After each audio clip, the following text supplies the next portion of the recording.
ďalšom mentoringu, respektíve pri ďalšej technike a dneska to bude o tom, ako ovládať strachy alebo rôzne obavy. A prečo som si vybrala túto tému? Zrovna včera som školila takú skupinku ľudí, ktorí mali krásne príbehy a pri tomto školení prišli ako keby otázky ohľadom tých strachov a obáv, ktoré vlastne nám prichádzajú počas celého života. A ja som sa teda rozhodla túto tému uchopiť dneska a podeliť sa s tebou hlavne o to, čo mne zafungovalo a čo je pre mňa absolútne úžasné a čo mi funguje doteraz. A zrovna aj táto technika strachov, alebo ako odbúrať sa fóbii alebo strachu, ktorú si dneska preberieme, tak môže tebe slúžiť potom aj naďalej pri tvojich ďalších strachoch, ktoré máš, možno ich máš viacej. Ja sama nie som výnimkou a naozaj ja som tých strachov mala neskutočne veľa, ale najprv, predtým ako prejdeme k tým konkrétnym strachom, ako vlastne vznikajú tie naše strachy, ako je to možné, že ich máme vo svojej hlave alebo v podvedomí, a nejakým spôsobom si ich vytvárame. A naozaj ja som si túto otázku pokladala veľakrát a snažila som sa ju veľakrát zodpovedať, ale niekedy mi z toho vyšlo len absolútne také jednoduché a malé. Tie strachy nám vznikajú presne kvôli tomu, že my si tuto vytvárame niečo v tej našej hlave, dávame si tam ako keby také presvedčenie, ktoré možno neexistujú, ale len my si ich tam do takých maličkých bubliniek vložíme a zrazu sú tam. Určite toto poznáš aj sama za seba a proste to je ten život, ktorý si nejakým spôsobom sme si vytvorili. Skutočne teraz som naozaj použila minulý čas, sme si vytvorili, lebo každého jedného strachu sa dá nádherne zbaviť. Ja ti poviem môj vlastný príbeh a ten príbeh je hlavne aj o tom, že ja som mala veľký problém vystupovať pred ľuďmi alebo veľký problém rozprávať tu a teraz na kameru alebo vôbec rozprávať.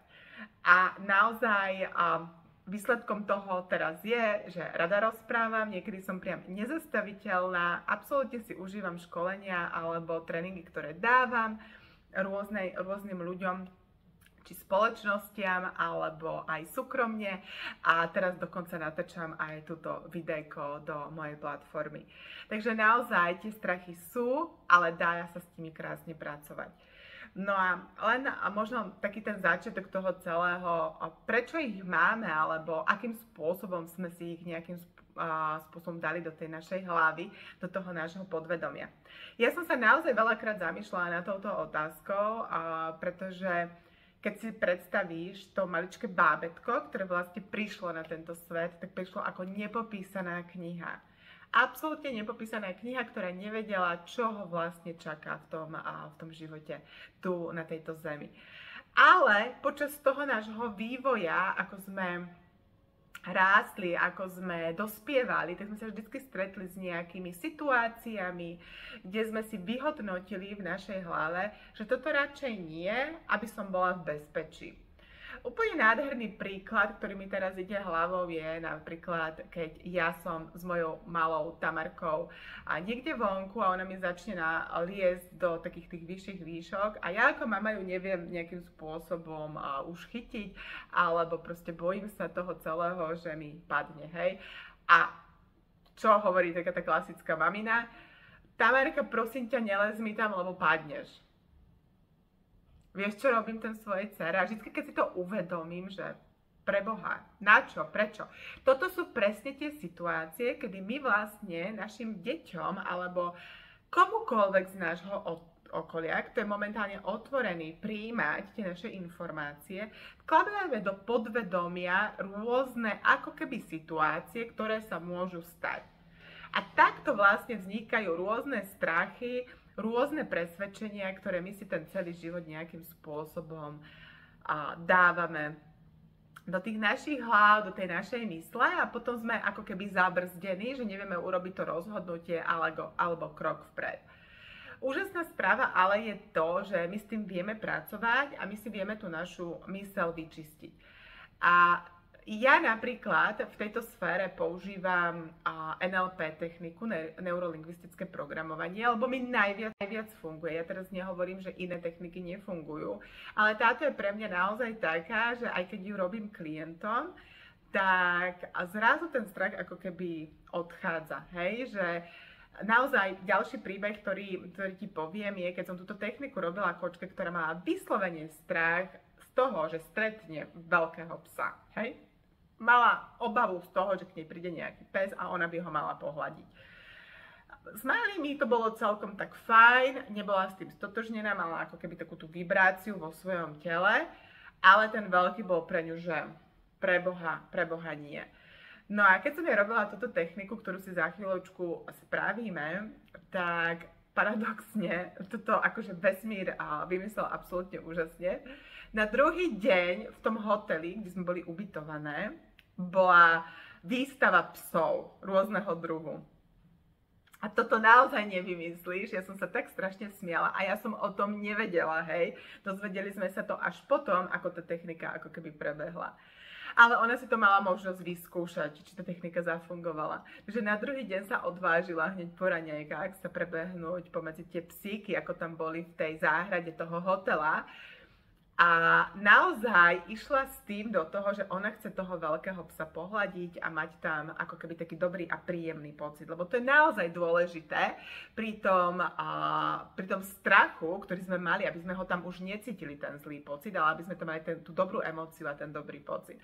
Tak ona vlastne vyšla na to nádvorie toho hotela, do tej záhrady, kde vlastne boli tie psy, tam boli tie rôzne stanovištia, pretože to bola výstava psov, boli tam ako keby rôzne, neviem sa teraz možno špecificky vyjadriť, ale rôzne stanoviská, kde predvádzali tých psov v jednotlivých úlohách, aby som bola konkrétna. Ona sa teda rozhodla, že ide tam, kde sú tie veľké psy a naozaj sa tam postavila pred toho psa a pohľadila ho. A povedala mi, keď som sa jej pýtala, ako jej to zafungovalo, že ona nemala taký ten pocit, ako by to bolo bývalo možno týždeň dozadu, keby toho psa stretla na ulici. Že ona išla úplne prirodzene za tým psom a iba ho pohľadila.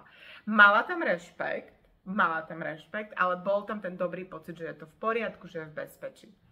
A to bolo pre nás takéto kľúčové. Neskôr sa mi ozvala, aj sme si písali, lebo kočka je z Českej republiky, tak sme si písali a hovorila, že absolútne úžasné zafungovalo jej tam. Už ani rešpekt tam ako keby není pred týmito zvieratkami, ale vlastne ide a hladí, alebo keď stretne nejakého psíka na ulici, tak ide a úplne v pohode prejde, nemá tam ako keby takú tú vibráciu, stiahnutý žalúdok alebo krč v krku, že ide čelom voči tomu psovi a ona ho má stretnúť. Takže naozaj sa s tými strachmi dá pracovať, tých príbehov je strašne veľa. Ja som si napríklad touto technikou odbúrala presne strach z komunikácie, strach i za klientom, alebo potenciálne predávať nejaký obchod alebo uzatvárať zmluvy. A musím povedať, že naozaj sa mi strašne krásne uľavilo a odľahlo mi, lebo zrazu som zistila, že rozprávať je absolútne prirodzená vlastnosť a je to úplne normálne, keď rozprávame a vieme sa vyjadriť a nemusím mať z toho strach, pred kým sa vyjadrujem. Takže mne to zafungovalo aj v tomto bode. No, ale aby som teda dlhodobo nerozprávala, pôjdeme k akcii. Spravíme to následovne. Ja ti dám teraz priestor, aby si premyslela ten tvoj strach, nechám ti takých tých 30 sekúnd na rozmyslenie, respektíve keď to nebudeš mať, tak sa len zastav videoko, premyslí si a ja ťa prevediem cez toto video, cez túto techniku a potom si ju ešte rozanalizujeme. Keď budeš si ju robiť sama doma s hociakou inou témou voči obavám a strachu alebo fóbie, tak si budeš vedieť pomôcť.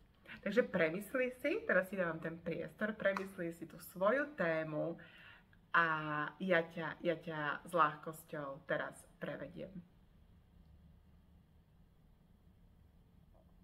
Môže to byť čokoľvek. Môže to byť presne strach z pavúkov. Absolútne prirodzený strach, majú ho hlavne ženy, čo si ja teda spomínam vo svojom okolí. Alebo strach z plávania. Aj to som mala už napríklad, hej, že to sme riešili.